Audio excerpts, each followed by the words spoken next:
நம்ம நல்லவங்க கெட்டவங்கன்னா பாகுபடுத்துகிறோம். அதாவது அவங்கவுங்க இடத்துல இருந்து அவங்க எப்படின்றது மோஸ்ட்லி நமக்கு தெரியும்.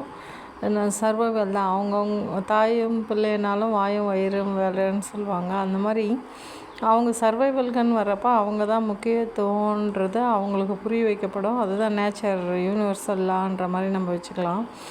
ஆனால் செயல் விளைவும் இருக்குன்றது நமக்கு தெரியுது. அதை விட அப்போ அது ஆரிஜின் ஸ்டேஜ், இது செயல் விளைவு கணிக்கிறதெல்லாம் சர்வைவல் ஸ்டேஜ், அப்புறம் எவல்யூஷன் ஸ்டேஜ்னு தெரியுது. 3 ஸ்டேஜ் இருக்குன்னு. அப்போ அவங்க ஆரிஜின் முக்கியத்துவம் உருவாகிட்டு வந்துட்டாங்க. உருவாகி வந்த பிறகு அவங்க வாழறது முக்கியன்றப்போ தானாக வாழணுன்றது முக்கியம். ஆனால் அதை விட அந்த உடலில் உயிர் தங்கி இருக்கணுன்றது முக்கியன்றப்போ டிஃபென்ஸ் மெக்கானிசம் அங்கே வருது. தன்னை தான் பாதுகாத்துக்கிறது, தன் ஆத்மார்த்தமாக ஆத்தென்டிசிட்டியோடு இயங்க முடியாத சுச்சுவேஷனில் அவங்க இயல்பு நிலையிலேருந்து திரிந்து அவங்க தன்னை காப்பாற்றிக்கிறதுக்காக அந்த உடல் உயிரில் தங்கிறதுக்காக முயற்சி பண்ணுறாங்க. அதுக்கப்புறம் தானாக சுச்சுவேஷன்ஸ் மாறினோடனே, இல்லை இவங்களுக்கு பல ஸ்கில்ஸ் வளர்ந்தோடனே அவங்க மறுபடியும் தானாக வாழறதுக்கான முயற்சியில் ரீகேப் ஆக முடியுன்றதுக்காக அந்த நடுவில் நடக்கிற விஷயங்கள் மற்றவங்களுக்கு அவங்கள கெட்டவங்கள கூட காட்ட முடியாத சூழ்நிலை ஏற்படுது.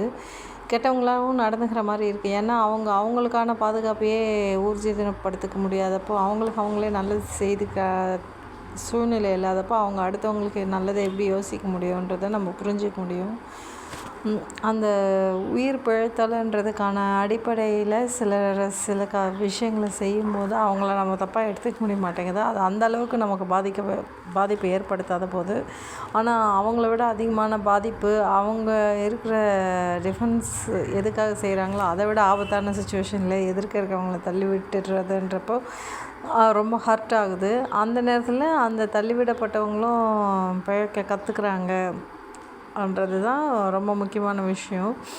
அது அந்த காலத்தில் இருந்ததை விட இந்த காலத்தில் அது ஈஸியாக இருக்குது. பல தகவல்கள் தெரியுது, பல சர்வைவலுக்கான பல வாய்ப்புகள் இருக்குது, பல டைரெக்ஷன்ஸ் இருக்குது நம்ம மூவ் ஆகிறதுக்கு. அதில் நம்ம ஆத்தென்டிசிட்டியை விட்டுட்டு மூவ் ஆகணுன்றது கூட அவசியம் இல்லாமல் ஆத்தென்டிசிட்டிலேயே மூவ் ஆகிற வாய்ப்புகளும் நிறைய பேருக்கு இருக்குது. சில பேருக்கு தான் அந்த மாதிரி கிடைக்காது. இதெல்லாம் நம்ம புரிஞ்சுக்கிறப்போ நம்மளை கஷ்டப்படுத்தினவங்கள கூட நம்ம மன்னிக்கிறோன்ற இடத்துக்கு வரோம், மறக்கிறோன்ற இடத்துக்கு கூட வரணும்னு புரியுது.